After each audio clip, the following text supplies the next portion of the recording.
Mind management, life transformation, power of thoughts आदि प्रेरणादायक एवं आध्यात्मिक वीडियोस के लिए सब्सक्राइब करें VK Kabir @free YouTube channel.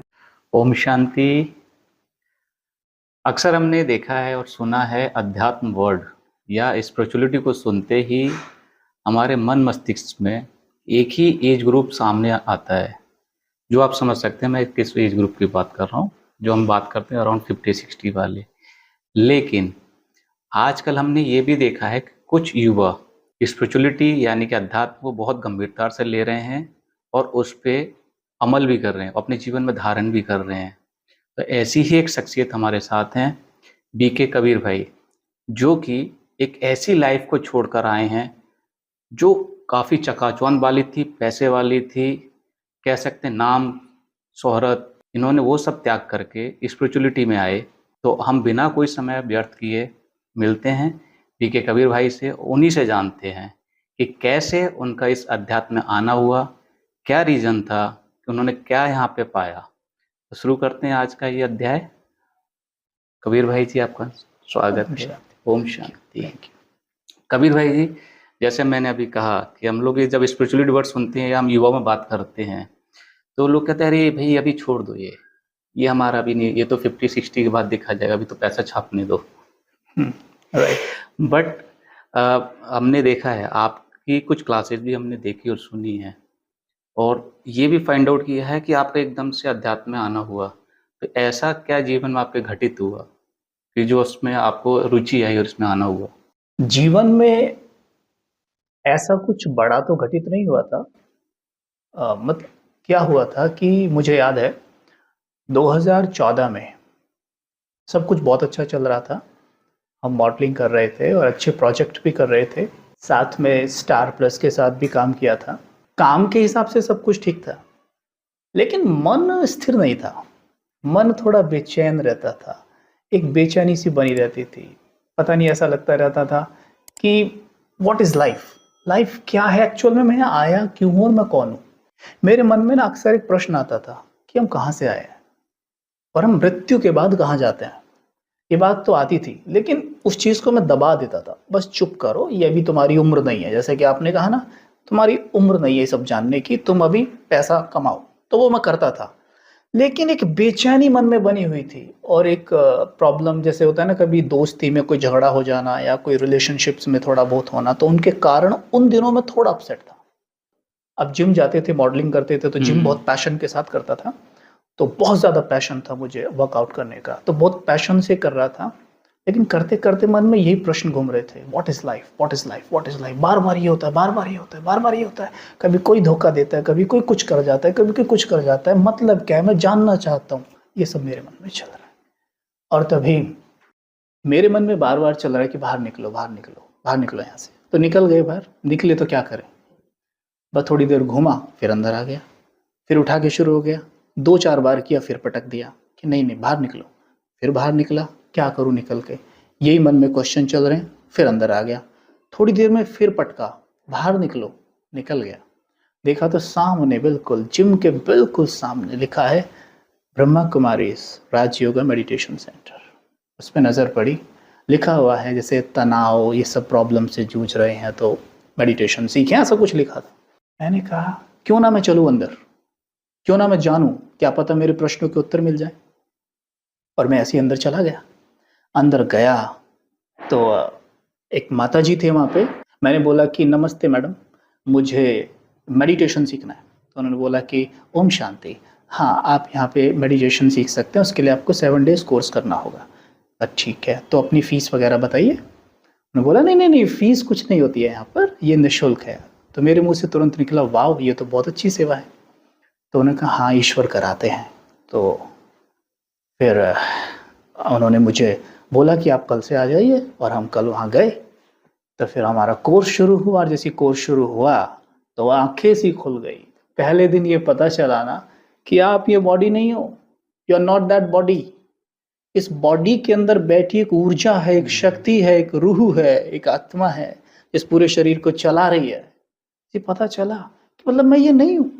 मैं तो खुद को ये समझता था, खुद को सजाने में लगा रहता था, मैं ये नहीं हूँ, तो मैं कौन हूँ। मतलब मैं एक आत्मा हूँ, मैं एक ऊर्जा हूँ, मैं एक शक्ति हूँ, मैं एक प्रकाश हूँ। वाह वंडरफुल।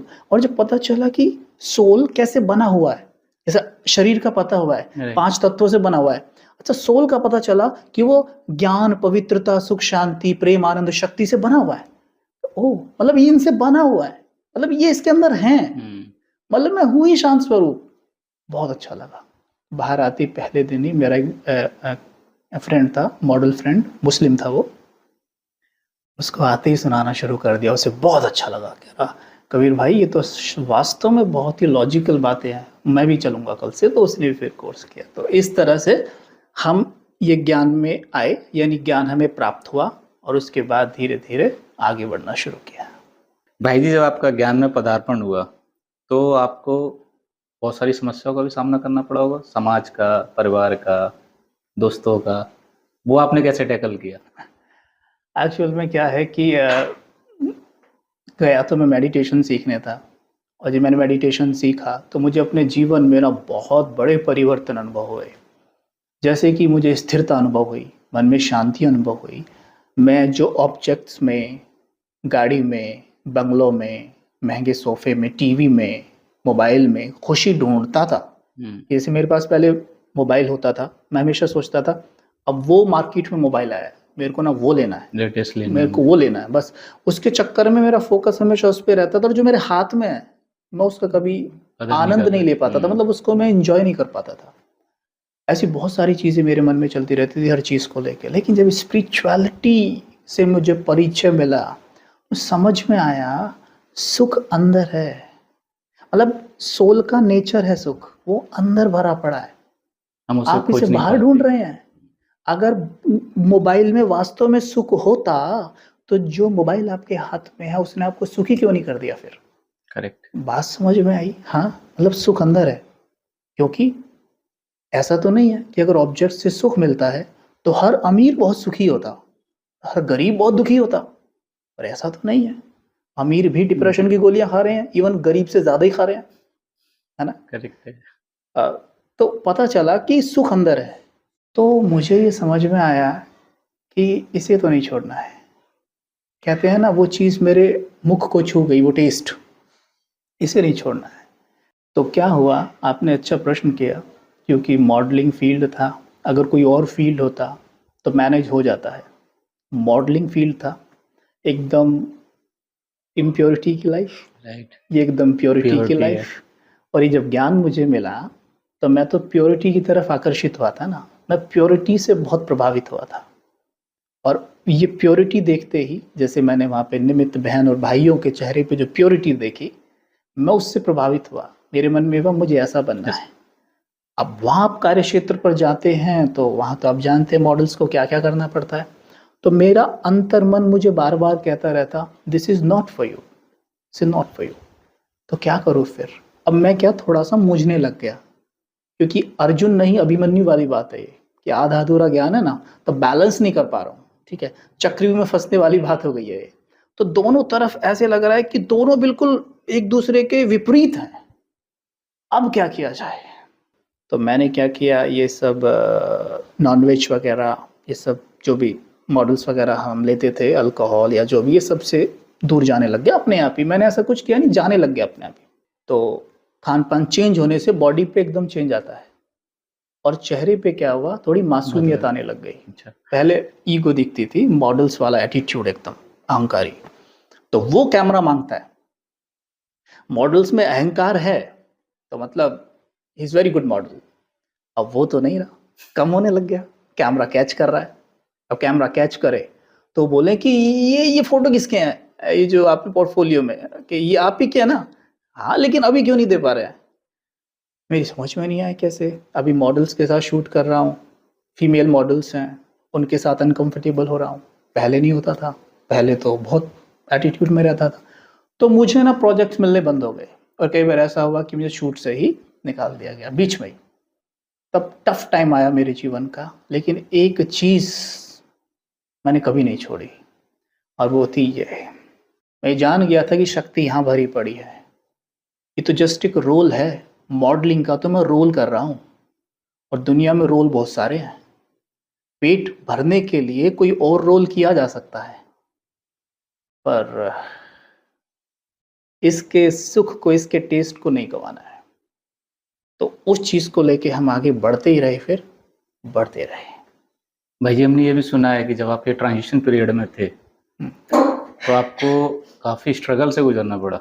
हाँ। ये आपके 1-2 किस्से मैंने शायद सुने भी हैं, वो आप कब शेयर करेंगे कि किस जैसे खाने-पीने की आपको काफ़ी दिक्कत भी हुई आई, या जब ज्ञान में आए तो बाबा का एक नाइट वाला आपने कोई एग्जांपल भी दिया था। हाँ, वो हुआ था। मैंने कहा ना कि मुझे प्रोजेक्ट्स मिलने बंद हो गए थे, तो घर तो बोल नहीं सकता था कि भाई पैसे भेज दो। शर्म आती थी। मॉडल बनने के लिए भेजा है ना, बाबा बनने के लिए थोड़ी ना भेजा है। लोग तो ये सोचते स्पिरिचुअलिटी मतलब बाबा बन गया, तो बाबा बनने के लिए थोड़ी ना भेजा है।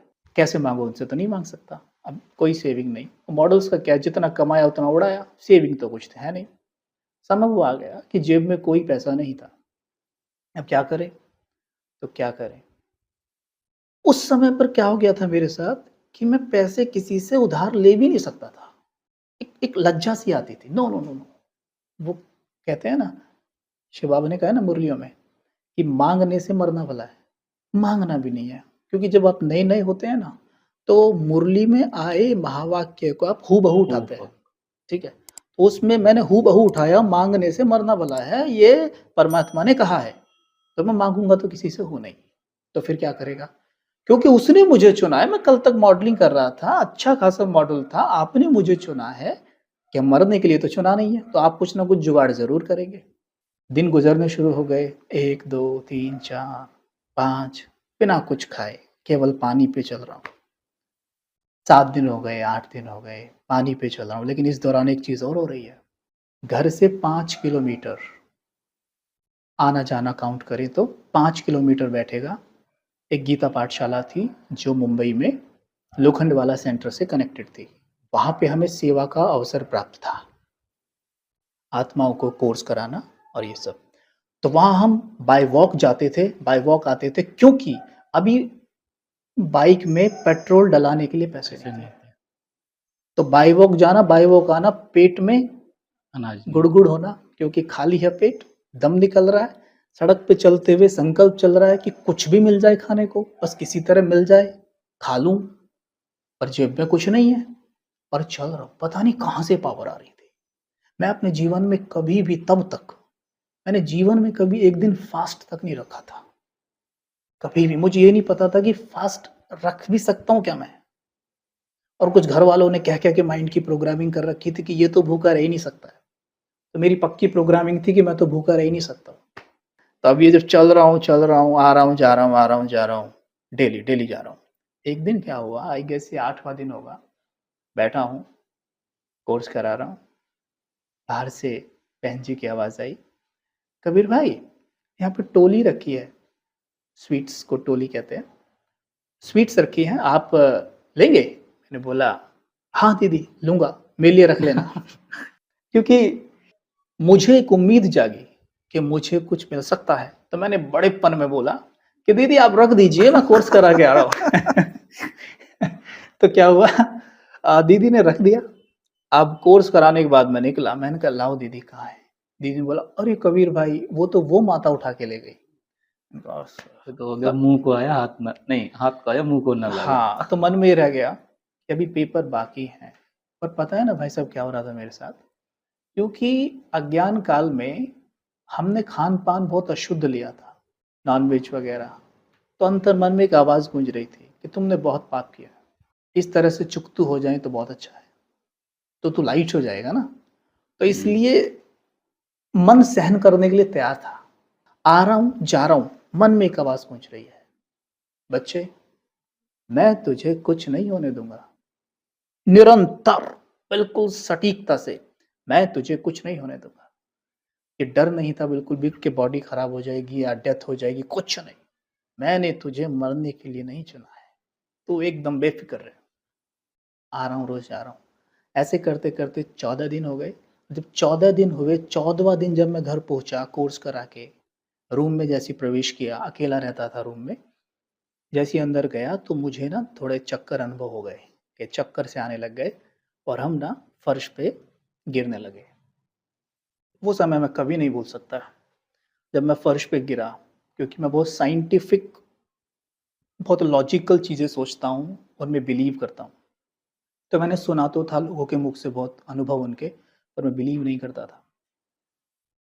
मैंने ये विश्वास भी तब करना शुरू किया कि वास्तव में परमात्मा पढ़ाता है जब मैंने मुरलियों को पढ़ना आरंभ किया। जब मैंने महावाक्य पढ़े तो मुझे समझ में आया कि ये मनुष्य नहीं बोल सकता, मनुष्य बोल ही नहीं सकता। तब मुझे विश्वास होने लगा कि हाँ, ये ईश्वर ही पढ़ा रहा है। ये मैं अपने अनुभव से कहता हूँ, ये पूरी तरीके से सबको क्लियर हो। मैं तो कहता हूँ विश्व में हर एक व्यक्ति को, हर एक आत्मा को ये क्लियर हो। उसे थोड़ा भी डाउट हो ना ज्ञान पे, एक बार किसी के कहे पे ना चले, खुद आए और एक बार 7 डेज कोर्स करके देख ले, परमात्म महावाक्य पढ़ के देख ले और अपने अंतर मन से बात पूछ के देख ले कि क्या ये कोई मनुष्य बोल रहा है या ईश्वर बोल रहा है। कुछ फिर बाकी बचेगा ही नहीं, इतनी क्लैरिटी है। अब जब मैं गिर रहा था तो मैंने अनुभव किया कि नीचे बाप दादा का हाथ है, और क्योंकि जब मैं गिरा तो मैं धड़ाम से नीचे गिरना चाहिए था ना, बिल्कुल है। मैं तो आराम से लेटा, बिल्कुल बिल्कुल स्लो मोशन में गया नीचे। और लेटने के बाद मेरे अंतर मन में एक आवाज आई, अभी आपके मोबाइल में 50 पैसे हैं। मतलब मतलब 14 दिन से ये याद भी नहीं था कि मोबाइल में बैलेंस है। याद आया, अरे मोबाइल में 50 पैसे बाकी हैं। ओह, मतलब बेहोश स्थिति में याद आया। तुरंत आगे बढ़ाया मोबाइल और सिस्टर को फ़ोन लगाया, लौकिक सिस्टर। वो भी मुझसे थोड़ा-थोड़ा ज्ञान सुनती थी उन दिनों, और वो भी ज्ञान में थी लगभग, कह सकते हैं आप। उसको बताई सारी बात और उसने तुरंत वहाँ से कुछ प्रबंध किया। वहाँ से फिर धीरे-धीरे आगे बढ़ना शुरू हुए, और फिर धीरे-धीरे आगे बढ़ते हुए समय के साथ-साथ ये समझ में आ गया, मॉडलिंग मेरे लिए नहीं है। मैं 2 रोटी के लिए कोई और काम कर लूँगा, क्योंकि ज्ञान ईश्वर ने बहुत दिया है हर तरीके से, तो कहीं और कर लेंगे। तो फिर नोएडा आ गए, और नोएडा में आके पिताजी के साथ जो भी बिजनेस वगैरह में हाथ देना और ये सब करते हुए अभी चल रहे हैं। लेकिन भाई जी, आपने छोड़ दिया कि चलो मॉडलिंग छोड़ के मैं ज्ञान में आ जाता हूँ। लेकिन आज के जो हम युवा पीढ़ी देखते हैं, या हम अपने आप को ही देखते हैं, हम ये भी देखते हैं हमें गृहस्थ जीवन भी जीना है, पैसे भी जोड़ने अपने अगली वाली पीढ़ी के लिए, और ज्ञान को भी धारण करना है। तो हम दोनों को बैलेंस कैसे करें? Very nice question. देखिए, पहली बात तो ये कि मैंने मॉडलिंग छोड़ के मैं ज्ञान में नहीं आया। मैं ज्ञान में आया तो मॉडलिंग छूट छूटी। गई। का मतलब क्या है कि मैं पत्थरों से खेल रहा था, मेरे दूसरे हाथ पे किसी ने हीरे रख दिए, और मैंने हीरो से खेल के देखा तो मुझे समझ में आया कि ये मेरे लायक नहीं है, वो मैंने छोड़ दिया। तो मॉडलिंग मुझसे छूट गई, मैंने छोड़ी नहीं, छूट गई। तो ये बात। दूसरी बात, मैंने आपसे ये कहा कि वो छोड़ा, तो मैं ऐसा नहीं हूं कि मैं सड़कों पे मांग के खा रहा हूं या मैं जंगल में चला गया। मैं उसकी जगह पर वो बिजनेस कर रहा हूं जिसमें मुझे ये सब चीजों का ज्यादा झेलमाल नहीं करना पड़ रहा है ना। दूसरी बात, आपने कहा कि बैलेंस कैसे करें। देखिए, एक माँ और बच्चे के उदाहरण से इसे समझते हैं। एक माँ का बच्चा होता है छोटा सा, माँ उस बच्चे को दूध पिलाती है, दूध पिलाने के पश्चात उसे खिलौने देती है खेलने के लिए। विचार करिए, माँ केवल बच्चे को खिलौने दे, और खिलौने भी कौन से? कोई कनाडा से लाया हुआ है, कोई अमेरिका से लाया गया है, कोई ऑस्ट्रेलिया से लाया गया है, कोई कहीं से, कितना भी कॉस्टली क्यों ना हो, खिलौने पड़े हैं बच्चे के पास, लेकिन बच्चे को बस दूध ही नहीं पिलाती माँ। तो आपको क्या लगता है कि वो बच्चा उन खिलौनों को एंजॉय कर पाएगा? नहीं करेगा। उनसे वो सुख प्राप्त कर पाएगा? नहीं ना, कभी भी नहीं कर पाएगा, राइट। लेकिन अगर माँ उसको दूध पिलाती है, दूध पिलाने के बाद उसे खिलौने देती है, तो तब वो एंजॉय कितना एंजॉय करेगा ना। Right. ठीक एक बच्चा हमारे पास है, वो बच्चा है हमारा मन। अब जो एजुकेशन हम इसे देते हैं ना, वो एजुकेशन क्या करती है, इसके लिए खिलौने लेके आती है। मैं ये नहीं कह रहा हूँ, खिलौनों के खिलाफ नहीं हूं मैं, करेक्ट। खिलौने जरूरी हैं बच्चे के लिए, खिलौने लाइए, आप महंगी गाड़ी लाइए, बंगलो लीजिए, सब कुछ करिए, कपड़े खूब खरीदिए, खूब सब कुछ खाइए, लेकिन इस बच्चे को दूध तो पिलाइए, भोजन तो कराइए। इस बच्चे को दूध और भोजन आता है स्पिरिचुअल एजुकेशन से।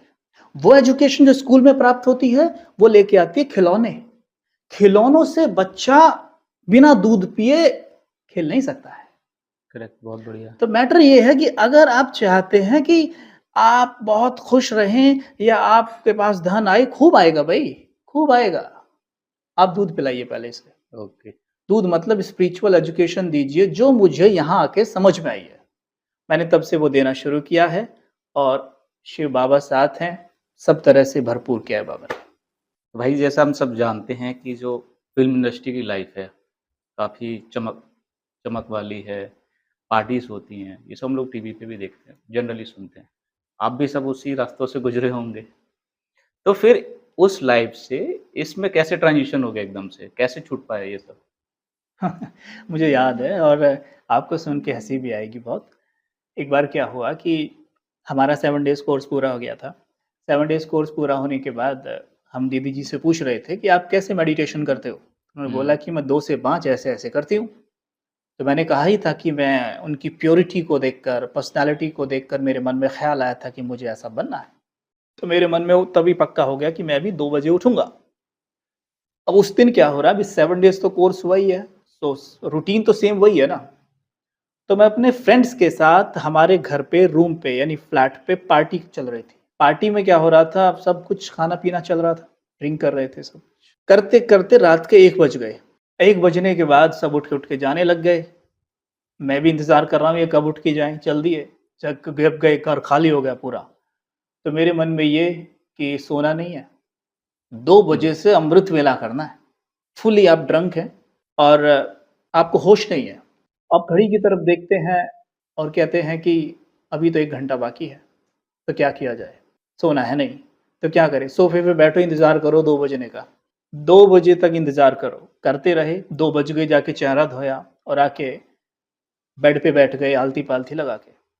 आगे बाबा का वो कास्केट होता है ना, वो लगा हुआ था। अब वो हम ले आए थे ना कोर्स के दौरान लगा हुआ था, उसके सामने ऐसे बैठ गए और पता नहीं उस दिन क्या हो रहा था भाई साहब, बहुत डर लग रहा था। बहुत, इतना कभी डरता नहीं हूँ, उस दिन बहुत डर रहा था, बहुत ज़्यादा। एक्चुअली में डर रावण रहा था अंदर का, राम से। अंदर का रावण उस राम से डर रहा था कि वो करके उल्ट-सुल्ट खा पी के तो मेरे सामने बैठा है। ना बैठने में हर्जा नहीं है, पर डर रहा था। कोई बात नहीं, पर बैठा रहूँगा, 2 से 5 बैठना है, बैठा रहा।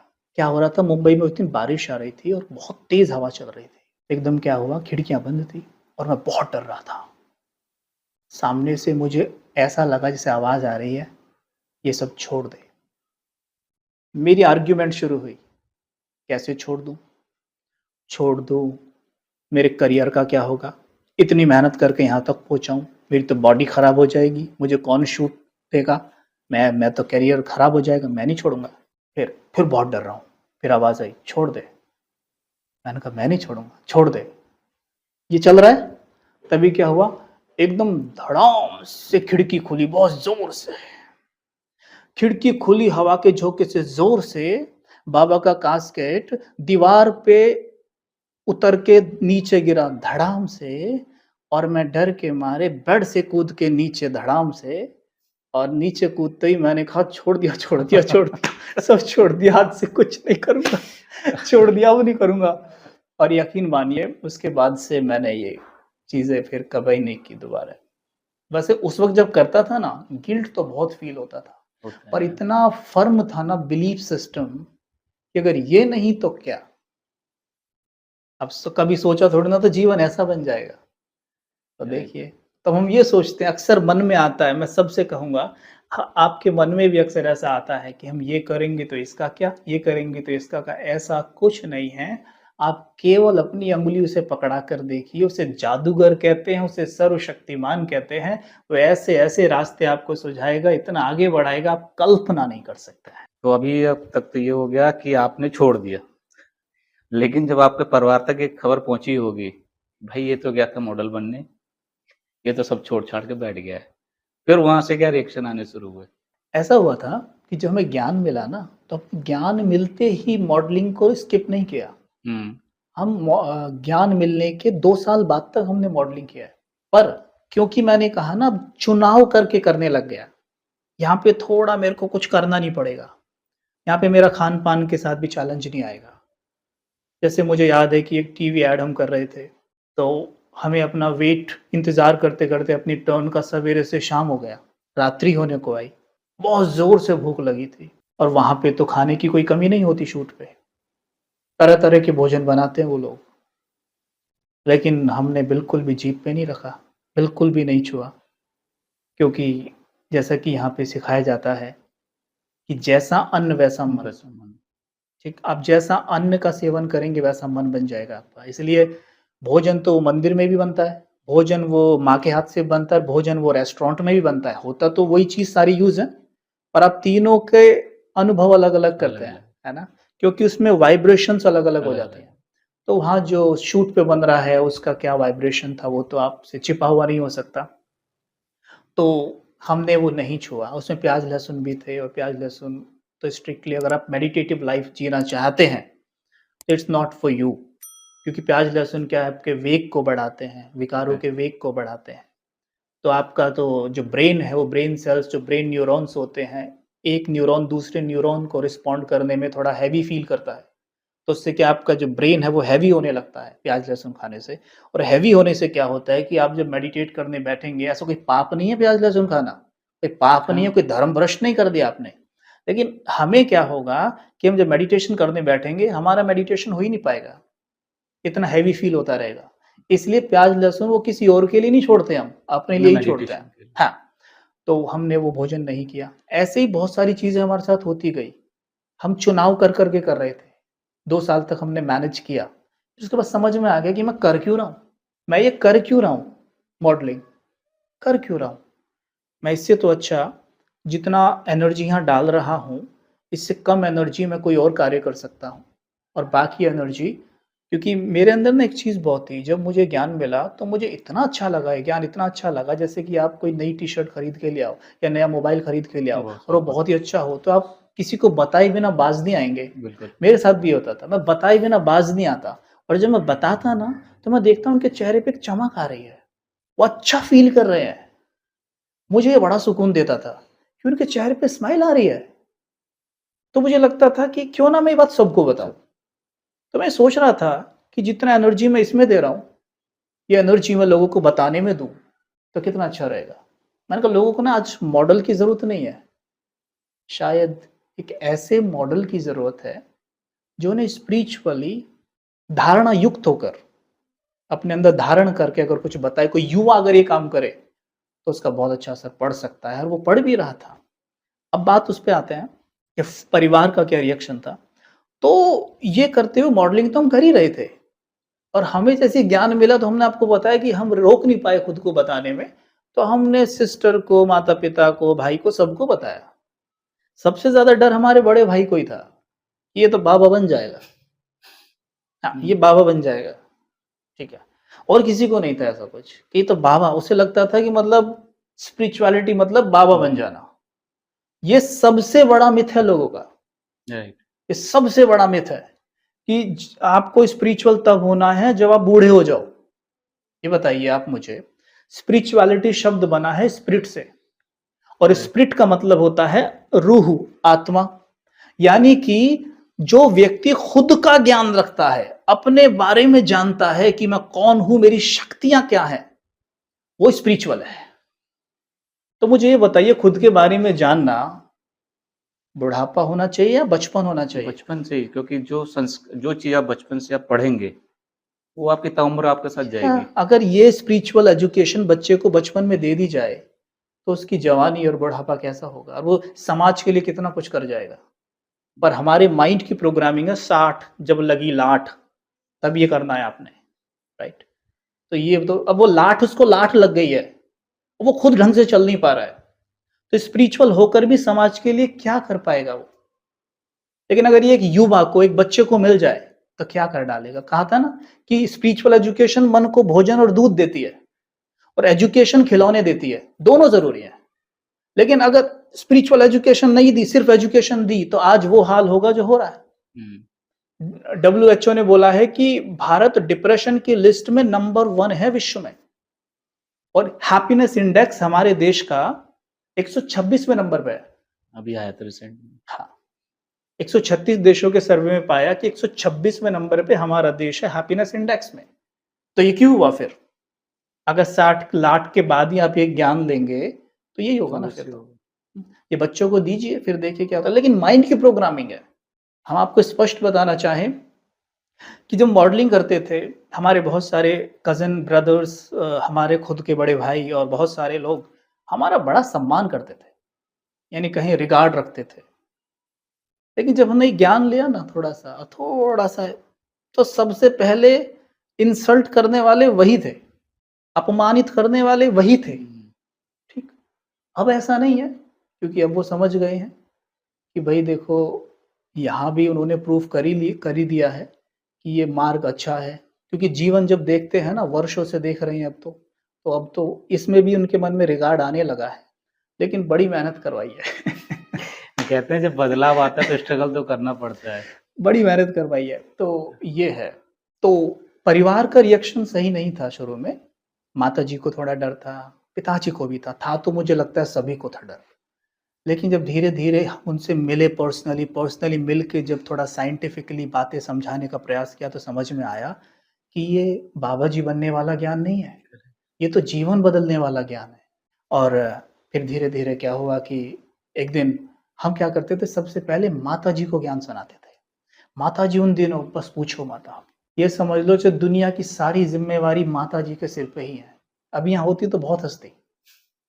हाँ, सारी ज़िम्मेवारी उन्हीं के सर पे है। चेहरे पे लिटरली 12 बजे होते थे, बड़ी दुखी, बहुत परेशान। मैं उनका दुःख देख के उनको सोचूँ सबसे पहले इनका कल्याण करना है। उनको ज्ञान सुनाए, सुनती जाए, लेकिन सुनते-सुनते अंदर उसके ये चिंता कि ये तो बाबा ना बन जाए, कहीं शादी के लिए मना ना कर दे। मन में ये डर चल रहा है। पिताजी को नहीं सुना रहा हूँ अभी। पिताजी इधर से जाते, उधर से जाते, देखते जाते, इसे क्या बता रहा है जो मुझे नहीं बताता। मैं उसके लिए एक भूमिका तैयार कर रहा हूँ कि पिताजी को मौका देख के बताऊँगा। भाई को बता रहा हूँ तो भाई आर्ग्यू कर रहा है। भाभी को बता रहा हूँ, भाभी कह रही है मेरा तो एक ही देवर है, उसकी शादी नहीं होगी तो मेरे तो अरमान सारे ऐसे रह जाएंगे। बड़ा शॉकिंग लगे। बताओ कैसी सोसाइटी और समाज बन गया है कि देखो, जो उनके लिए महत्वपूर्ण चीज है उसे छोड़कर उनके लिए दूसरी चीजें ज्यादा महत्व की हैं। हमने उस हिसाब से अपना परिवेश बना रखा है। हाँ, उनकी गलती नहीं है। उन्हें ये विरासत में मिली हैं चीजें, उन्हें सिखाई गई हैं बचपन से कि ये चीजें ज्यादा महत्वपूर्ण है। शादी, ब्याह, बच्चे, मैं फिर कह रहा हूं, ये खिलौने हैं, ये सेकेंडरी हैं, प्रायोरिटी यहाँ है। लेकिन जब एक दिन क्या हुआ, अब आप सुनिए आगे, ये मजेदार है बात। पिताजी को देखा एक दिन हमने, पिताजी घूम रहे थे, हम गए। हमारा पिताजी के साथ बड़ा फ्रेंडली नेचर रहा है शुरू से। पिताजी के कंधे पे हाथ रखा बड़े प्यार से और बोला कि आओ आपको ना एक बहुत अच्छी चीज बताता हूँ आज। कहते हैं हाँ बताओ बताओ। बैठ के सीधा डायरेक्ट सृष्टि चक्र उठा के स्वास्तिक को समझाते हुए, वो परमात्मा शिव के भक्त पहले से रहे हैं, परमात्मा शिव की महिमा करते हुए, ये बताते हुए उनको केवल 10 मिनट स्वास्तिक समझाया। 10 मिनट में आत्मा ज्ञान के अंदर, 10 मिनट में ज्ञान में आ गई। उनको निश्चय बैठ गया। उन्होंने वहीं कह दिया कि अगर भगवान आएगा तो इसी समय आएगा, वरना आएगा ही नहीं। मुझे बड़ा आश्चर्य हुआ कि इतना पक्का निश्चय इतनी जल्दी कैसे हो सकता है। मुझे लगा शायद कोई भ्रम है, लेकिन हुआ क्या, वो तभी से डेली मुरली सुनने लग गए। वो मुरली सुने और माता जी क्या करे, कान में उंगली लगाकर, रात को मुरली सुनते थे, वो लेटी होती थी, कर कान में उंगली लगा के सो जाए, क्योंकि उसमें कुछ विनाश की बातें आती हैं। और जब विनाश की बातें आती तो माता जी भी बताती हैं, हंसती हैं कह के कि मैं सोचती कि अभी तो नया घर बनाया है, बताओ इसका क्या होएगा। अभी तो नया घर बना, इसका क्या होएगा। तो ये सब उनको लेके बड़ा वो था। हाँ, अब मेरे को लेके तो चिंता थी। अब देखो क्या हुआ, एक दिन क्या हुआ, हम बैठ के मेडिटेशन कर रहे थे रात को, तो पिताजी हमारे पास आके बोलते हैं, ये कबीर देखना, वो आपकी जो माता जी हैं, आपकी माँ है, उनको कोई प्रॉब्लम है, कुछ देखना आके, शायद सो नहीं पा रही है, क्योंकि वो बीमार चल रही थी उन दिनों। तो मैं गया, मैंने कहा क्या हुआ, कहती मेरे को दम घुट रहा है, ऐसा हो रहा है, मैं तो बस गई। ठीक है, मैंने कहा ठीक है, आप एक काम करिएगा, हम आपको जैसा बोले वैसा करते जाइएगा। कहती हाँ ठीक है करूंगी। कब सीधे लेट जाइए, लेट गई। हमने तुरंत क्या किया, शिव बाबा से मन ही मन बातें शुरू कर दी कि बाबा आज मौका है, आज मौका है, आप इन्हें टच करिए, ये मौका है। देखो आपने कहा है ना, वो महावाक्य आते हैं ना कि मुझे कोई याद करे दिल से तो मैं तुरंत वहाँ हाज़िर हो जाता हूँ। मैंने वही लाइन मार दी कि आपने कहा ना बच्चों जब भी मेरी ज़रूरत पड़े तो मुझे याद करना, मैं आ जाऊँगा। मैंने कहा आ जाइए, प्लीज़ आ जाइए, आ गए। मैंने उनसे शुरू कर दी बातें। मैंने बोला कि आप लेट जाइए, अनुभव करिए कि आपका शरीर का हर एक अंग धीरे-धीरे लाइट का बनता जा रहा है। जैसे बल्ब चमकता है लाइट का, ऐसा पूरा बॉडी बनता जा रहा है, आप हल्के होते जा रहे हैं, मस्तक के बीच में एक बल्ब चमक रहा है। ऐसे हम कमेंट्री देते गए, आप अनुभव करो कि आप इस लाइट के शरीर से बाहर निकल के धीरे-धीरे ऊपर उठने लगे हो, ऐसे करने लगे। करते-करते वो सो गई। हम चले गए यहाँ से, सो गई, कोई बात नहीं। सवेरे उठ के बोली, उठते ही कबीर कहाँ है? तो कहती है, वो पापा ने बोला उधर है। तो कहते हैं हाँ हाँ मुझसे बुलाओ। तो मैं गया, और रात क्या किया था तुमने? मैं कह रहा कि ये किया था। कहती मेरे को इतना अच्छा अनुभव हुआ, इतना अच्छा अनुभव हुआ, मेरे को ऐसा लगा कि जैसे मेरा शरीर नीचे पड़ा है और मैं छत तक उठ गई हूँ। मैंने कहा वाह। कहती है मुझे भी सिखा क्या है। वो कोर्स ज्ञान में आ गई, दोनों ज्ञान में आ गए। सिस्टर तो पहले से सपोर्टिव थी ही, तो वो तो बहुत अच्छी ज्ञान में है आज, है ना। रही बात बड़े भाई की, वो सहयोगी है। तो धीरे धीरे हमारे सब सहयोगी बनते चले गए। पिताजी और चाचा 2 भाई हैं और उनकी फैमिली पूरी, और ये फैमिली आज केवल बड़े भाई को छोड़ के, बड़ा भाई पूरा सहयोगी है, तो आप उसे भी कह सकते हो, विरोधी नहीं है बिल्कुल भी, है ना, पूरा सहयोगी है। तो सब टोटल सभी ज्ञान में है, कोई भी नहीं बचा है।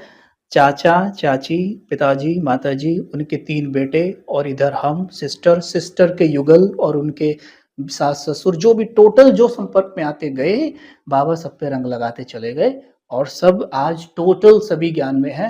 तो सबके सब ही पूरी तरह सहयोगी हैं। कहीं से इतना सा विरोध नहीं है किसी रिलेशन में कि आप क्या कर रहे हैं। अच्छा भाई जी, अभी आपने बहुत सारी चीज़ें बताई, लेकिन कई बार ऐसा होता है ना कि कोई ऐसी चीज़ होती है हमारी स्मृति में, जो हम ताउम्र नहीं भूलते। कोई ऐसा किस्सा हो जाता है, चाहे वो ज्ञान को लेके, चाहे भक्ति को लेके। ऐसा कोई किस्सा कहाँ आपके ज़हन में अभी भी याद हो कि जिसको याद आते ही ना, एकदम से लगता है यार ये जीवन में उसका भी जाना ही नहीं चाहिए था? हैं तो कई ऐसे, लेकिन एक जो बहुत अच्छा है वो मैं बताना चाहता हूँ। हमें कोर्स हो गया, ज्ञान में आ गए। ज्ञान में आए हुए तकरीबन 1 डेढ़ महीना हो गया, और हमने ये निश्चय किया था कि बैलेंस बनाने के लिए हम सेवा केंद्र पर 2-3 दिन जाया करेंगे और बाकी के दिन घर से कर लिया करेंगे। हमने ये सोचा। अब क्या हुआ कि एक दिन सेंटर पे गए, तो दीदी ने कहा कि कबीर भाई हमारे यहाँ पे ना कुम्हारों की भट्टी है, आपको ना वहाँ जाना चाहिए। घाट के ऊपर आई थिंक, या वहाँ सेंटर है बड़ा, उस पे भट्टी है, आपको वहाँ जाना चाहिए। तो मैंने कहा कि मैंने बहाना देने का सोचा, मैं बच जाऊँगा। मैंने कहा कि नहीं आई एम बिज़ी, मैं बिज़ी हूँ उस वक़्त। बोला नहीं, दीदी कह रही है ना आपको जाना है। मैंने कहा चलो ठीक है, आपने कहा तो ज़रूर जाएँगे। हम पहुँच गए कुम्हारों के साथ, वहाँ पहुँचे। हमें नहीं पता था भट्टी क्या होती है। हमने कहा कि कुम्हारों से, भाई ये भट्टी क्या होती है? बोला कि भट्टी होती है कि अभी हम क्या करेंगे, 10 बजे से सवेरे 4 बजे तक, 5 बजे तक निरंतर मेडिटेशन करेंगे। मैंने बोला 5 बजे तक? भाई देखो मैं तो आधे घंटे बैठ सकता हूँ, उससे ज़्यादा मैं नहीं बैठ सकता। कोई बात नहीं कबीर भाई, आप आधे घंटे बैठना और फिर आप सो जाना। मैं कहा ठीक है, ओके फाइन। जाके बैठ गए। अब लज्जा तो आई ना वहाँ से उठने में, कैसे उठ जाऊँ? और हॉल इतना अच्छा, लाइट इतनी अच्छी, वाइब्रेशन इतने अच्छे, क्यों उठूँ? बैठा रहा, बैठूँगा मैं भी, जब ये बैठ सकता है, ये बैठ सकते हैं, मैं क्यों नहीं बैठ सकता? 10 से 11 बज गए, 11 से 11:30, 11:30 से 12 बज गए। मुझे नींद आ रही है पर मैं उठ नहीं रहा हूँ, मैं ऐसे बैठा हूँ, फिर बैठ जाता हूँ, फिर यूँ बैठा रहा हूँ। अभी क्या होता है सुनो ध्यान से। वहाँ ना सीलिंग पर स्पीकर लगे हुए थे। जब मेरे तीसरा झटका खाया मैंने, आवाज़ आई, परमात्मा महावाक्य, परमात्मा की आवाज़ पहली बार सुनी मैंने। ये तो जानता था कि परमात्मा पढ़ा रहे हैं, आवाज़ पहली बार सुनी। और आवाज़ क्या थी? उनकी ड्रिल लगा दी ना उन्होंने। पहले तो कमेंट्री म्यूजिक से चल रहा था, लेकिन अब जो आवाज थी इतनी पावरफुल आवाज, मैं तो सुन के दंग रह गया, जैसे कि पूरे कहते ना रोम रोम को भेदती चली गई आवाज, इतनी पावरफुल आवाज। एक बार हल्का सा डर सा भी लगा सुन के, तो इतनी पावरफुल आवाज, और उसमें वो महावाक्य कभी नहीं भूलता वो आवाज, अच्छा तो बाप कहते हैं, ये लाइन, अच्छा तो बाप कहते हैं, तो क्या कहते हैं, एक सेकंड में अशरीरी हो सकते हो। मैंने कहा हो गया, एक सेकंड में अशरीरी हो गया भाई, क्योंकि इतनी बेहतरीन पावरफुल आवाज थी वो कि भूल गया मैं शरीर है भी, मुझे बिल्कुल याद नहीं शरीर है भी, नहीं बिल्कुल नहीं याद।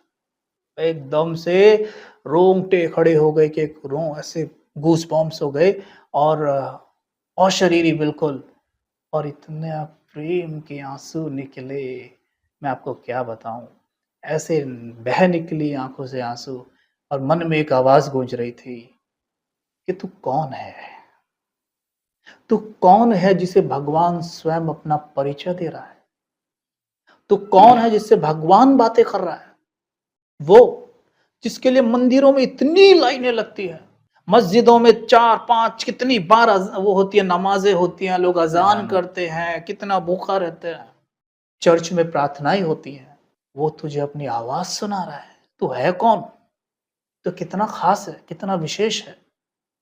और ये सोचूं और आंखों से आंसू निकले बड़े प्यार के, विश्वास ना हो।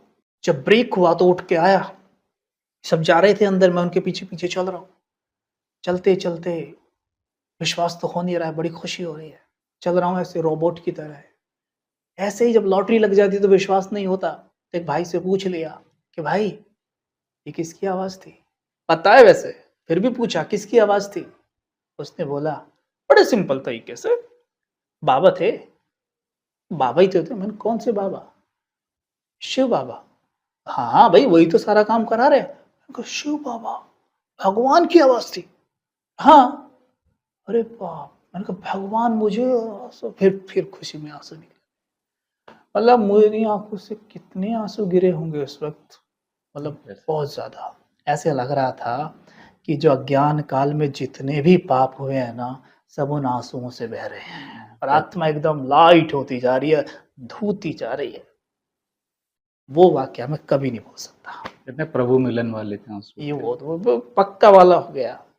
एक चीज और है, मेरा बाबा मिलन एक ही हुआ है, ठीक है, बाबा से मेरा प्रथम और अंतिम वही मिलन था 2016 आई थिंक, यस 2016 31 दिसंबर।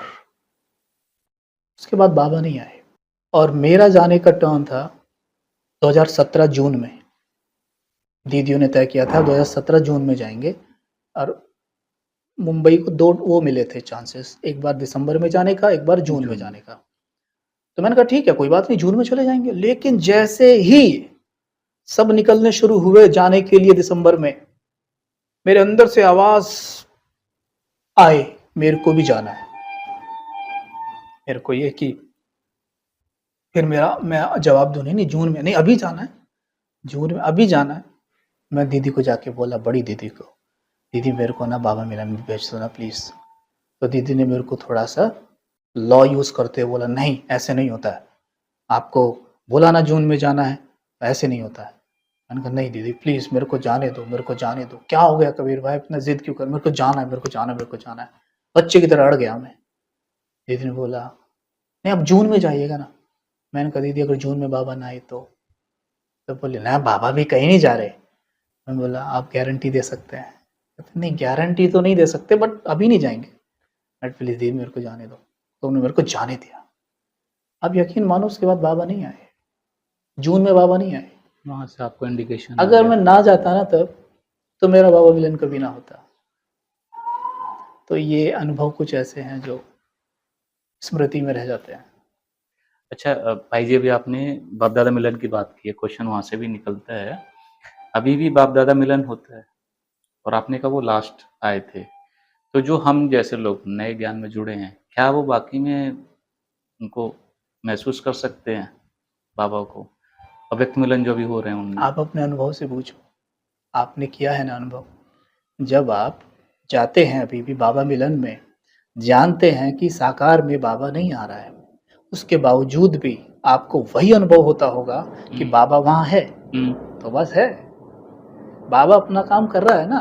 बाबा ने कहा कि जब तक संपूर्ण विनाश नहीं हो जाएगा तब तक मैं यहाँ हूँ, ठीक है। केवल तन का आधार इसलिए नहीं ले रहा हूँ क्योंकि ज्ञान सुनाने को मेरे पास अब है नहीं, ज्ञान मैं पूरा दे चुका हूँ, तुमने उसको रिवाइज करना है। उसके अलावा क्योंकि मेरी बोलने की जरूरत नहीं है तो तन यूज नहीं कर रहा, बाकी और जो मेरी ड्यूटीज हैं जैसे तुमको टच करना, प्रेरित करना, मोटिवेट करना, कभी कभी अंधेरे में चले जाओ तो प्रकाश में लाना, दुखी हो तो सुख शांति का हाथ तुम्हारे सर पे रख देना, वो काम मैं अभी भी कर रहा हूँ और वो अभी भी यहाँ भी बैठे होंगे। हम बुलाते हैं वो जरूर आते हैं। तो तब तक संगम युग है, वो यहाँ है ही है और हम सब अनुभव करते हैं। डायमंड हॉल में करते हैं ना, तो बाबा से हम अनुभव कराते हैं। जिस दिन बाबा मिलन होता है ना, डायमंड हॉल में बाबा होता ही है और वो सबको अनुभव होता है।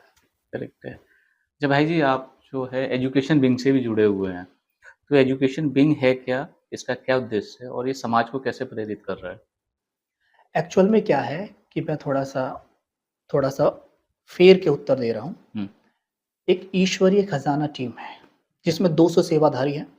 200 सेवाधारियों में से एक मैं भी हूँ, जो कोऑर्डिनेट होती है रिस्पेक्टेड विशाल भाई जी के द्वारा, और जो ब्लेसिंग्स और गाइडेंस के अंदर चल रही है वो है आदरणीय करुणा भाई साहब, मृत्युंजय भाई साहब, आदरणीय जयंती दीदी जी।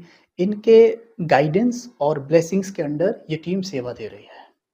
और ये टीम क्या कर रही है, विभिन्न प्रोजेक्ट्स पर काम करती है, जैसे कि तीव्र पुरुषार्थी प्रोजेक्ट, साकार मुरली प्रोजेक्ट, अव्यक्त मुरली प्रोजेक्ट, 21 डेज कोर्स प्रोजेक्ट। और ये इसके माध्यम से अब तक 4 लाख लोगों को तकरीबन कोर्स भी करा चुकी है। तो ये टीम इस तरीके से कार्य कर रही है।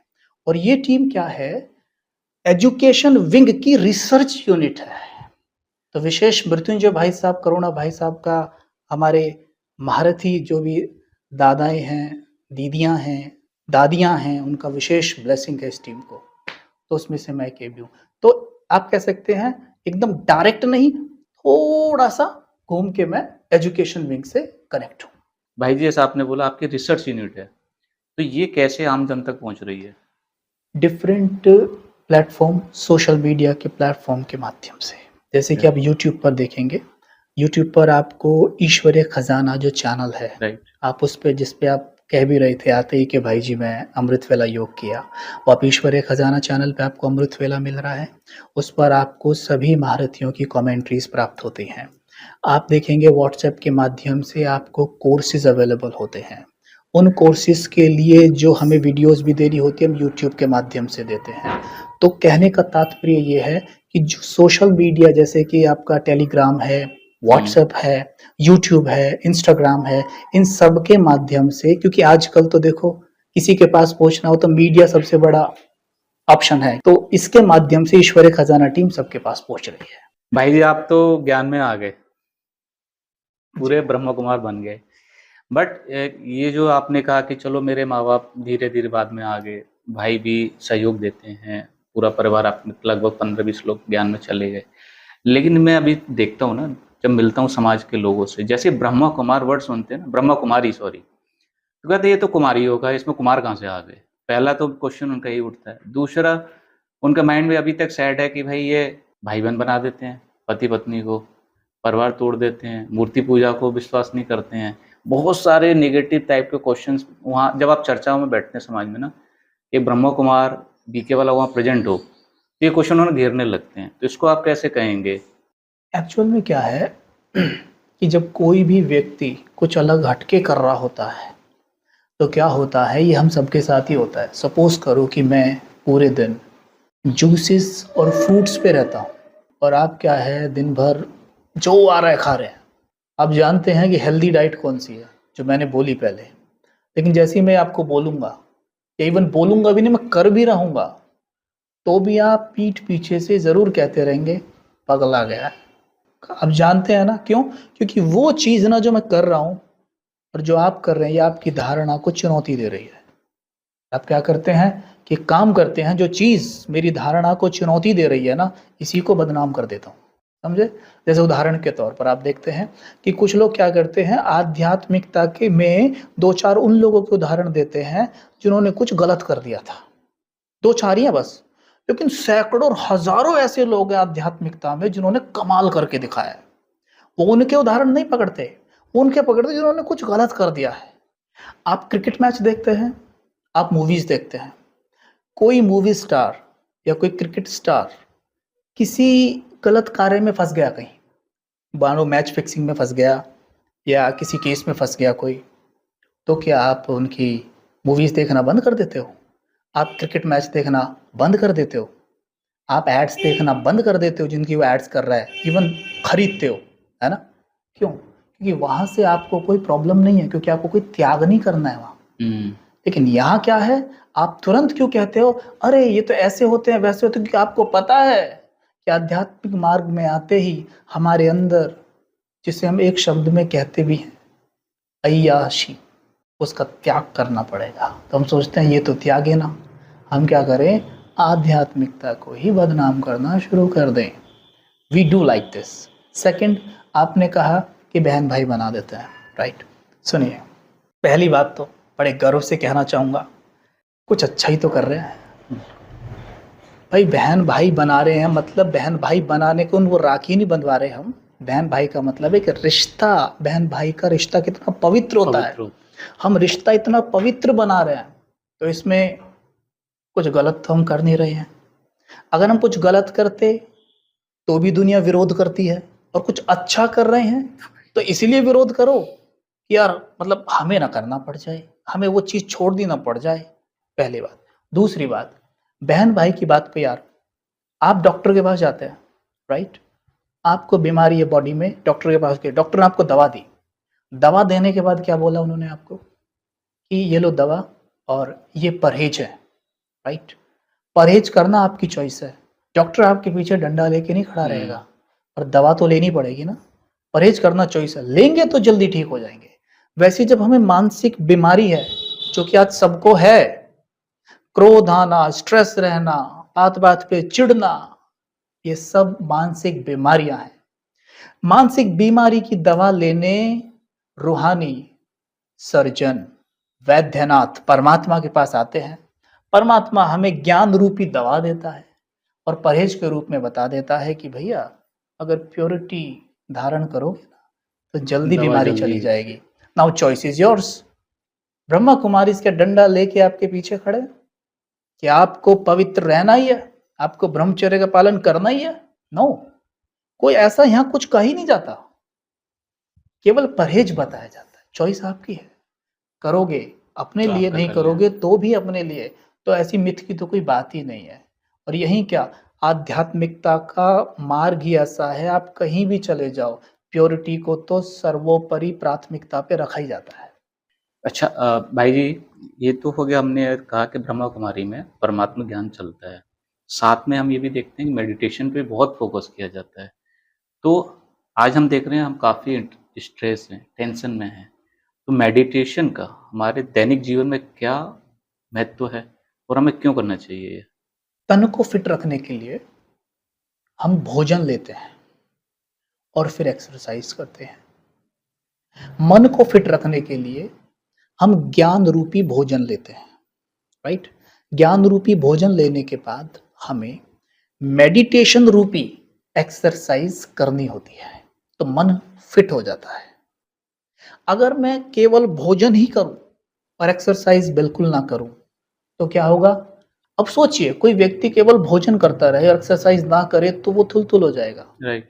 ठीक वैसे ही मन है, आप ज्ञान लेते रहो, जो कि आज तो आपको पता ही है बिखर रहा है चारों तरफ से। लेकिन उस ज्ञान को अगर जुगाली ना किया जाए, जुगाली को कहा जाता है मेडिटेशन, उसको जुगाली ना किया जाए तो वो कभी भी धारण नहीं हो सकता है। तो ज्ञान की कोई कमी नहीं है, ज्ञान लोगों के पास बहुत है, लेकिन जीवन में नहीं है। क्यों? क्योंकि इस पे मेडिटेट नहीं करते। मेडिटेशन एक वो विधि होती है जिसमें हमारा सबकॉन्शियस माइंड एक्टिव होकर, या कहूँ सबकॉन्शियस माइंड तो वैसे 24 घंटे एक्टिव रहता है, लेकिन कॉन्शियस माइंड उस वक्त शांत हो जाता है। कॉन्शियस माइंड जब शांत होता है तो इस समय पर सबकॉन्शियस माइंड मेरी सारी बातों को गहराई से अंदर उतारता है। जैसे एक व्यक्ति जब गाड़ी पहली बार चलाता है तो वो कॉन्शियस माइंड से चलाता है, लेकिन जब बार-बार चलाता है तो वो मैसेज सबकॉन्शियस में उतर जाता है। स्टोर हो जाता है। एक बार सबकॉन्शियस में उतर गया, सबकॉन्शियस इतना पावरफुल है कि आप देखेंगे जो गाड़ी पीछे से उस साइकिल को पिताजी पकड़ रहे थे, मैं चला रहा था, वो साइकिल सीधी नहीं चल रही थी। कभी यूँ हो जाती थी, कभी यूँ हो जाती थी, है ना? और पूरी जान लगा रखी थी मैंने, और आज मैं बात कर रहा हूँ, मैं कुछ और सोच रहा हूँ, पीछे से किसी ने नहीं पकड़ी हुई है, मैं एक हाथ से चला रहा हूँ, साइकिल सीधी दौड़ रही है। 2 टायर हैं उसमें बस, बैलेंस गजब का। This is the power of subconscious mind. एक बार वो बात सबकॉन्शियस तक उतर तो जाए, फिर उसका कमाल देखो। तो जो एक ज्ञान है ना, मेडिटेशन के माध्यम से सबकॉन्शियस के अंदर पहुंच जाता है। जैसे पहुंचता है तो इसका इधर से पहुंचना, और अंदर तो सबकॉन्शियस के अंदर तो माल भरा ही पड़ा है, तो इसका पहुंचना, उस माल को जगाना। तो मेडिटेशन भाई जी हमें कब और कैसे करना चाहिए? हमेशा करना चाहिए। बट इवन इसका अभी कोई भी हम कर सुटेबल रहे हैं। इसका कोई एक्चुअल सुटेबल में टाइम? बेस्ट टाइम है। जैसे कि एक बात है, याद रखिएगा, ये मन बड़ा वीआईपी है और हमें ना अच्छा खासा नचा लेता है ये। तो किसी वीआईपी से अपना काम कराना हो ना, तो शुरू में उससे ना उसके समय अनुसार मिलना पड़ता है। ऐसी ये वीआईपी माइंड है। तो इस वीआईपी से ना आपको अगर अपना काम करवाना है तो शुरू में इससे इसके समय अनुसार मिलना पड़ेगा। बाद में क्या होगा, आप इससे हमेशा मिलते रहेंगे। तो सवेरे और रात्रि को जब सोने जाते हैं, रात्रि को जब सोने जाते हैं ना, तो धीरे धीरे, क्योंकि जैसे अंधकार बढ़ने लगा है ना, अंधेरा, तो अंधेरा जब बढ़ने लगता है ना, धीरे धीरे हमारे ब्रेन में यहाँ पर पीनियल ग्लैंड होती है, पीनियल ग्लैंड से धीरे धीरे मेलाटोनिन नाम का हार्मोन निकलना शुरू हो जाता है। ये नींद का हार्मोन होता है, मतलब ये मन को गहरी शांति में ले जाने वाला हार्मोन होता है। आपने कई बार देखा होगा कि कोई व्यक्ति कब से लेटा हुआ है और ऐसा उस पे बस तो करने को कुछ नहीं है अभी, फिर भी उसे नींद नहीं आ रही है। बिल्कुल। मेलाटोनिन नहीं बन रहा है, उसकी कमी हो गई है। मेलाटोनिन अंधेरे में बनता है, अंधेरे में इसका ग्राफ बढ़ता जाता है, ठीक? जितनी काली रात उतना मेलाटोनिन हाई। तो मेलाटोनिन बनना शुरू हुआ जैसे ही, तो मन शांत होने लगा। शांत होने लगा तो मतलब क्या हुआ, ये कॉन्शियस माइंड अभी वहां डिस्टर्ब करने को नहीं, ये नींद में जा रहा है। राइट। और सबकॉन्शियस तो हमेशा जागृत रहता ही है, तो मैसेज सीधा उसके पास जाता है। तो ऐसे में आप अगर अच्छी अच्छी बातें शुरू कर दें, जैसे कि मैं मस्तक के बीच चमकती एक मणि हूं, मैं ये देह हूं ही नहीं, मैं इस देह को चलाने वाली एक शक्ति हूं, मैं भगवान का बच्चा हूं, जो शक्तियां, जो गुण ईश्वर में है वो सब मेरे अंदर है। मैं देख रहा हूं कि वो गुण जाग रहे हैं और उनकी शक्तियां चारों तरफ फैल रही हैं। देखेंगे सबकॉन्शियस सीधा स्वीकार करेगा, अंदर जाएगा और काम शुरू हो जाएगा। लास्ट मैसेज गया। अब अंधेरा बढ़ता जा रहा है, मेलाटोनिन बढ़ता जा रहा है, तो ये कॉन्शियस माइंड तो पूरा शांत है। और जो आपने लास्ट मैसेज डाला, यानी जो बीज डाला है पृथ्वी में, वो सारी रात चलता रहेगा, आपके सब बढ़ के फल देगा आपको, सारी रात काम करेगा। अब रात को सोने से पहले ये कह दो कि घुटने में दर्द, ट्राई करके देख सकते हैं हल्की हल्की नींद में जाते जाते कि मेरा घुटना एकदम परफेक्ट है, परफेक्ट। और हल्के से विजुअलाइज कर लें, क्योंकि मन की भाषा विजुअलाइजेशन होती है। हल्के से विजुअलाइज करें कि मेरा घुटना एकदम परफेक्ट है, मैं देख रहा हूं, मैं सीढ़ियों पे दौड़ रहा हूं, नाच रहा हूं, कूद रहा हूं, उछल रहा हूं, आई एम परफेक्ट, मेरा घुटना perfect. You will see the magical result. एकदम हीलिंग फास्ट हो जाएगी, फास्ट हीलिंग होगी बहुत जल्दी से। फिर आप सवेरे उठेंगे, अभी कम है, कम है, कम है, को फील होगा कम है। मन बड़ा अद्भुत है, इसको जो समझ गया ना, जैसे मानो, उदाहरण देता हूँ, आप किसी रेस्टोरेंट में जाइए, रेस्टोरेंट में आपने खाना खाया, बड़ा मजा आया, खा के आप उठे एकदम मस्त, बड़े खुश हैं, तभी आप देखते हैं कि एक वेटर दौड़ा दौड़ा आपके पास आता है, आगे कहता है क्या हुआ, आप भी ऐसे देख क्या हुआ, सर जो दाल आपने खाई थी, आपने खा ली वो दाल, हाँ खा गए, क्या दिक्कत है? अरे सर जो दाल आपने खाई थी उसमें छिपकली गिर गई थी। आपके पसीने नहीं छूट जाएंगे? हम्म? आपका चेहरा लाल नहीं पड़ जाएगा, पीला पड़ जाएगा, बिल्कुल। आप हो सकता है बेहोश होकर गिर जाएं, हम्म। आप वॉमिटिंग करेंगे ढेर सारी, बार बार करेंगे ना। तभी पीछे से एक वेटर दौड़ता हुआ आता है, कहता अरे अरे कुछ नहीं हुआ, everything is fine, okay fine fine fine. Sir क्या हो? कुछ नहीं सर। अरे सर जिसमें छिपकली गिरी थी वो दाल तो फेंक दी गई थी, तो नई दाल आई थी। मैं समझता हूँ 1 मिनट में आप वापस नॉर्मल हो जाएंगे। बिल्कुल। जबकि आपने दाल खाई नहीं छिपकली की, बस मैसेज दिया मन को और मन ने क्या हाल कर दिया आपका। Mind is such a powerful weapon we have to take care of it. Okay. बहुत पावरफुल वेपन है हमारे पास, we have to learn the art to use it. फिर सेम टेक्निक सवेरे, जब सवेरे सो के उठते हो, जिसको हम ब्रह्म मुहूर्त अमृत वेला कहते हैं, इस समय पर क्या होता है, दो हॉर्मोन्स का मिलन होता है। क्या होता है? मेलाटोनिन जा रहा है और कोर्टिसोल आ रहा है। ओके। दो हार्मोन एक दूसरे से संगम कर रहे हैं। This is the right and greatest time to reprogram your subconscious mind. Right, ये आ जा रहा है, ये आ रहा है, ये सही समय है आपके माइंड को अच्छे अच्छे मैसेज देने का। क्यों? कोर्टिसोल होता है जगाने वाला, मेलाटोनिन सुलाने वाला, यानी आप अर्ध जागृत अवस्था में हैं। और ऐसे टाइम पे आप अपने माइंड की प्रोग्रामिंग शुरू कर देंगे, करते जाएंगे करते जाएंगे करते जाएंगे, मेडिटेट करते जाएंगे, और करते करते फिर जब आपका 5 बज जाए, 4:45 बज जाए, उठिए, कुछ स्टडी करिए, महावाक्य स्टडी करिए, बुक स्टडी करिए, और तुरंत जैसी हल्की सी धूप दिखाई दे, तुरंत जाके धूप के नीचे बैठ जाइए। जब धूप निकलते सूरज इस एंगल में होता है, तो वो सीधा का सीधा उसकी किरणें यहाँ के पड़ेंगी, और यहीं पे हमारी पीनियल ग्लैंड होती है, वो यहाँ पर जैसे ही छुएंगी सूर्य की किरणें पीनियल ग्लैंड को, तो वही ग्लैंड सीरोटोनिन नाम का हार्मोन बनाती है। सीरोटोनिन होता है खुशी का हार्मोन। पूरे दिन मूड इतना मस्त रहेगा, आप कहेंगे बड़ा मजा आ रहा है। इसीलिए जो लोग ब्रह्म मुहूर्त जागते हैं, जो राजयोग मेडिटेशन करते हैं, जो परमात्मा से उठ के कनेक्शन बनाते हैं, they are very energetic, very powerful, and at the same time उनके चेहरे पे गजब का ग्लो होता है। क्यों? क्योंकि इस समय पर जब ये हो रहा था, मेलाटोनिन जाना, कोर्टिसोल आना, इस समय पर वायुमंडल में नेसेंट ऑक्सीजन होता है, जो ऑक्सीजन हमारे होमोग्लोबिन से मिलकर ऑक्सी होमोग्लोबिन बना देता है। और ऑक्सी होमोग्लोबिन बनने से क्या होता है? हमारे चेहरे का ग्लो बढ़ता है, आंखों का नूर बढ़ता है, हमारी मेटाबॉलिज्म, इम्यूनिटी सारी बढ़ जाती है, हमारा शरीर एकदम फिट एंड फाइन रहने लग जाता है। तो ये बहुत ही शानदार चीज है, जो ज्ञान है ना परमात्मा देते हैं, पूरी साइंस है, अद्भुत, इसको समझना जरूरी है। अच्छा भाई जी, मैंने आपकी कहीं एक क्लास अटेंड की थी या देखी थी, डोज वर्ड पे आपने काम किया था, ये जरा दर्शकों व्हाट इज डोज और why we need daily basis, इसको हमें क्यों चाहिए? एक्चुअल में क्या होता है, जब तन और मन में कमजोरी आती है तो डॉक्टर क्या कहते हैं, इसको डोज चाहिए, डोज की जरूरत है, सख्त जरूरत, डोज बढ़ाइए अपनी। हम भी पहले नहीं जानते थे, लेकिन डोज का वास्तविक मतलब है कि डी माना होता है डोपामाइन, ओ माना ऑक्सीटोसिन, एस माना सीरोटोनिन, और ई माना एंडोर्फिन्स। माना ये 4 मुख्य हार्मोन हैं जो आपके मन की खुराक है।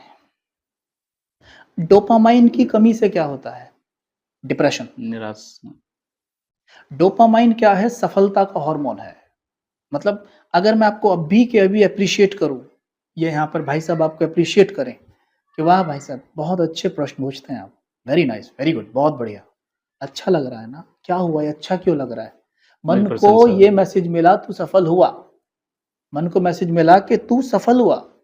सफल होते ही मन ने मैसेज ब्रेन को भेज दिया, ब्रेन ने मैसेज स्वीकार करते ही डोपामाइन क्रिएट कर दिया, डोपामाइन बढ़ना शुरू हुआ। ठीक, फिर से किसी ने कह दिया वेरी नाइस सर, फिर से बढ़ गया, फिर से बढ़ गया। लेकिन अगर अभी कोई आपसे यहाँ कह दे आप पे प्रश्न पूछने भी ढंग से नहीं आते, किसने बिठाया आपको यहाँ, ये हो जाएगा नीचे गिरना, डोपामाइन नीचे आ गया ना, मन ने स्वीकार किया मैं विफल हुआ। और आज क्या है, चारों तरफ लोग आपको बातों से गिराते हैं, तो क्या है, डोपामाइन की कमी रहती है, बाहर से तो वो आपको मिलने वाला है नहीं। अपने मन को कहो, हे मेरे मन, तुम तो मास्टर ज्ञान सूर्य हो, तुम ज्ञान सूर्य के बच्चे हो। हे मेरे मन, जो शक्तियां, जो गुण, जो ज्ञान, ज्ञान सूर्य में है वो सब तुम्हारे पास है। मन कहेगा अच्छा वाह। और हम क्या कहते हैं मन से, मेरा मन तो लंगूर है, मेरा मन तो बंदर है, मेरा मन तो गधा है, मैं तो पागल हूँ। मतलब मैं तो पागल हूँ का मतलब क्या हुआ, मेरा मन पागल है, मेरी तो याददाश्त ऐसी है, मतलब मेरे मन की याददाश्त ऐसी है। हो मैं कितनी भुलक्कड़ हूँ, मतलब मेरा मन भुलक्कड़ है। मेरी तो किस्मत ऐसी है, मतलब मेरे मन की किस्मत ऐसी है। तो मन उसे क्या लेता है, तो ये थे बीके कबीर भाई, जिन्होंने बहुत ही सिस्टमेटिक वे में बीके के ज्ञान को भी समझाया, प्लस हमें अपने जीवन में किन धारणाओं को कैसे धारण करना है, अपने जीवन को कैसे सुधारना है, ऐसी कई सारी ज्ञान की बातें हमें बताई। तो भाई जी, आपने इतना हमें समय दिया, जनता को, पब्लिक को अपना ये ज्ञान दिया, उसके लिए बहुत बहुत शुक्रिया, धन्यवाद। ओम शांति। शांति। Thank you.